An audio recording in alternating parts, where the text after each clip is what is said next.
think two things, right? I mean, one is clearly when you look at it from a loyalty lens, and somebody comes into a loyalty program for a brand, that is zero-party data, right? So it is data which the consumer or the customer is willingly giving, voluntarily giving to the customer on his or her own, right? So there is no issue from a consent point of view.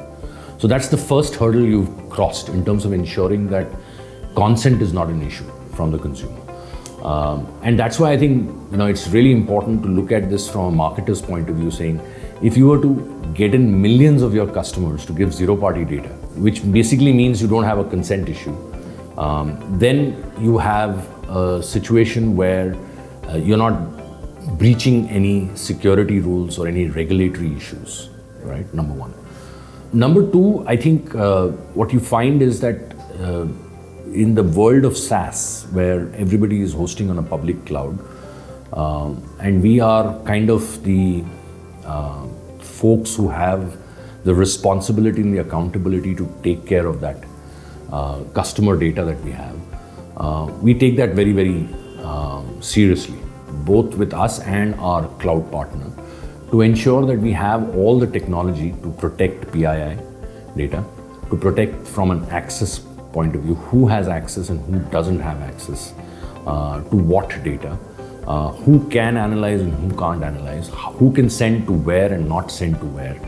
I think those are the areas that we spend and invest significant amounts. So we spend close to $1 million a year out of our overall budgets on security to ensure that our customers have faith in us in terms of being able to be the responsible and accountable partners for their data. There are two categories of people that I don't trust. One is economists, and second, I won't tell you which ones, okay? And the reason why I don't trust economists is that if you went back 2 years ago and asked these same economists what will happen to the economy around the world, they would have said we continue to boom.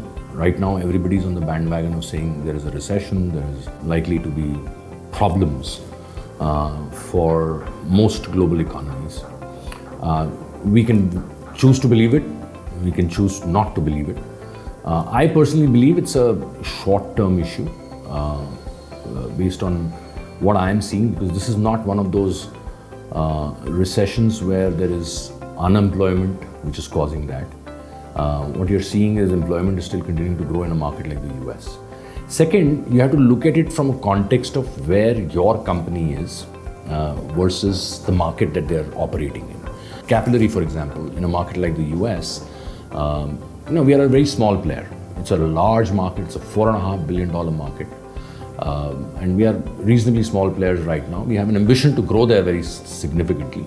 And recession matters when you are a market leader and you have issues relating to shares going away, wallet share coming down, etc. I think we have tremendous potential to grow even in a recessionary market. Third, I think it's really important to understand that, like I mentioned earlier, 90% of marketing costs are on customer acquisition, right?